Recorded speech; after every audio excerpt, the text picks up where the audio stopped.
Alkisah berawal setelah Senku berhasil membangkitkan burung. Taiju pun bertanya pada Senku siapa yang akan mereka bangkitkan. Senku pun bingung serta berwanti-wanti jangan asal membangkitkan orang, karena kalau yang dibangkitkan penjahat mereka juga yang nanti bakalan repot. Karena Senku bingung, yang dibangkitkan terserah Taiju saja.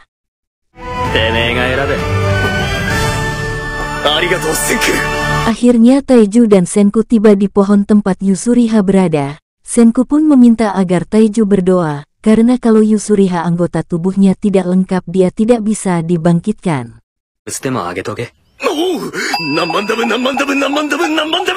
Di saat Taiju sedang memanjat pohon, dia keingat kalau Yusuriha dibangkitkan sekarang nanti pas bangkit dia akan dalam posisi telanjang.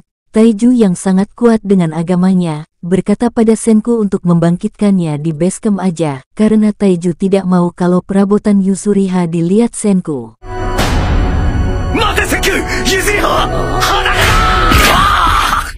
Ketika mereka hendak pergi, Senku mendengar suara raungan singa dari dalam hutan, membuat dia panik dan benar saja, yang keluar adalah Raja Singa sungguhan, bukan penyakitia.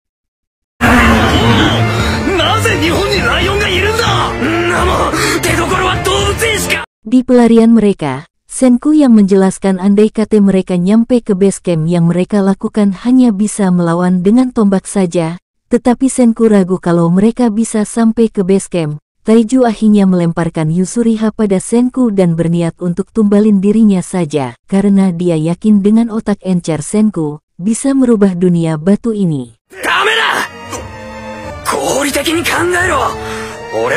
Seketika Taiju keinget sesuatu, mereka pun akhirnya berlari kembali ke tempat patung Shishio Tsukasa, dan berniat mau membangkitkannya karena dia adalah orang yang paling kuat saat waktu SMA.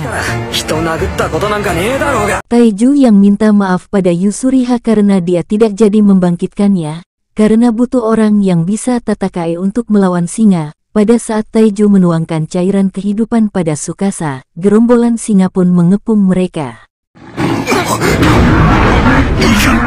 Patung Tsukasa akhirnya retak, dan saat itu Tsukasa langsung minta info tentang situasi di situ. Dengan sigap Senku langsung memberi arahan letak singa. Seketika Tsukasa langsung menghempaskan batu yang menyelimutinya ke singa. Tapi kena Taiju juga sih, dan Raja Singa pun berhasil Tsukasa kalahkan dan Tsukasa pun menjamin sebagai balas budi dia akan membuat mereka berdua aman dan tentram.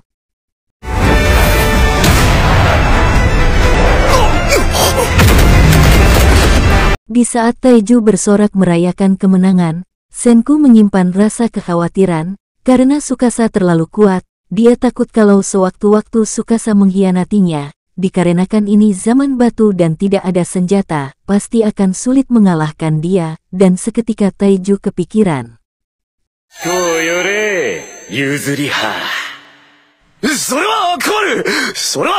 Kemudian Tsukasa diajak ke basecamp. Dia pun sedikit terkejut karena Senku telah membangun rumah mewah di zaman itu beserta laboratorium. Tsukasa akhirnya menanyakan tentang makanan yang mereka konsumsi. Karena selama ini Senku dan Taiju hanya jadi vegetarian, Taiju pun ingin makan daging dan Tsukasa hanya bilang oke saja. Tsukasa kemudian berburu, hanya dengan tangan kosong babi hutan bisa Tsukasa dapatkan. Kemudian dia menangkap burung, dan dia juga berburu ikan piranha dengan hanya menggunakan tombak, serta Tsukasa pun menjamin, Senku dan Taiju tidak akan jadi vegetarian lagi. Senku langsung mengasapi ikan tangkapan Tsukasa, karena dengan cara diasapi si ikan akan awet tanpa dimasukin ke kulkas. Kemudian dengan tiba-tiba Tsukasa nonjok batu sampai belah, dan ternyata di bawah batu tersebut ada patung wanita semok yang bodinya kayak gitar Spanyol. Seketika Taiju pun memuji perbuatan Tsukasa dan menyimpulkan bahwa dia adalah orang baik.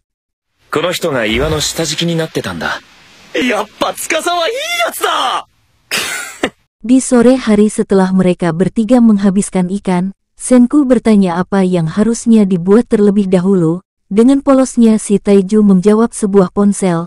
Tapi Senku marah karena ponsel sangatlah rumit kalau dibuat sekarang. Tsukasa memberi usulan untuk membuat besi. Sebenarnya Senku pun ingin membuat besi, akan tetapi dia berpikir untuk membuat kalsium karbonat atau kapur.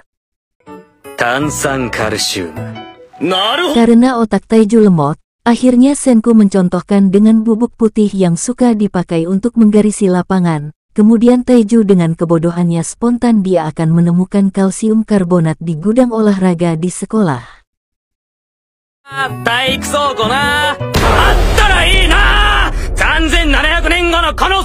Kemudian Senku menjelaskan pada Taiju, kalau dia bisa mendapatkan kalsium karbonat dari kerang yang ditumbuk halus, dan seketika dengan kekuatan ototnya, Taiju mengumpulkan kerang dengan cepat dan menumbuknya sampai halus.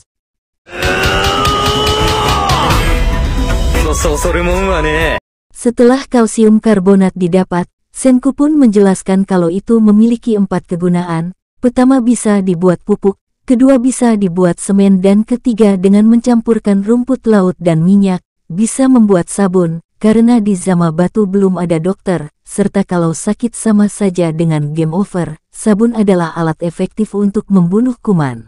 Dr. Stone da.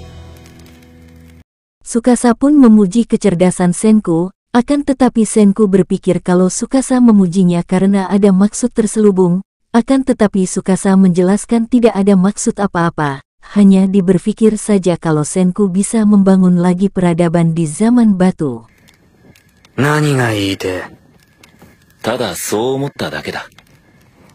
Taiju pun datang dengan seikat kayu bakar, dan menanyakan pada Senku tentang keunggulan dari kerang yang keempat. Senku yang menyadari akan adanya bahaya, diberkelak kalau yang dia bicarakan di wal itu bukan 4, akan tetapi 3 keunggulan. Taiju yang tertidur dengan pulas sampai dia ngerek, di sampingnya ada Tsukasa yang pura-pura tertidur dan sedang memikirkan sesuatu, sedangkan Senku yang menyadari akan adanya bahaya dari Tsukasa, dia pun membuat crossbow di luar base camp. Esok harinya, saat Taiju mengumpulkan kerang, Senku dan Tsukasa ngobrol di pinggiran pantai. Tsukasa yang berada di depan patung orang bapak-bapak berbicara, kalau di zaman sekarang itu bebas dan sedikit curhat tentang masa lalunya yang ditindas oleh orang dewasa. Kemudian,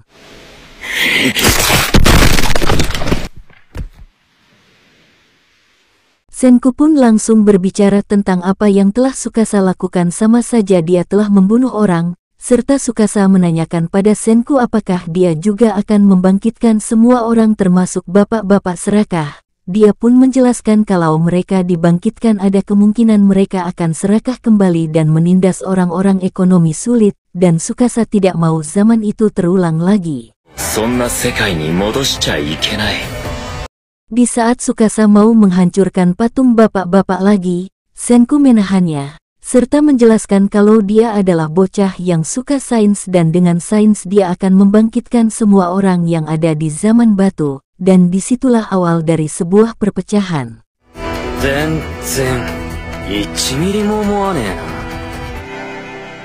Sedikit kutipan dari episode ini, setiap orang memiliki kelebihan dan kekurangannya masing-masing, janganlah kalian minder dengan kekurangan kalian, karena dari kekurangan yang kalian miliki, pasti terdapat kelebihan yang kalian belum sadari. Setelah kalian menemukan kelebihan masing-masing, gunakanlah kelebihan itu di jalan yang berguna bagi semua orang. Contohnya dengan meng-subscribe channel ini.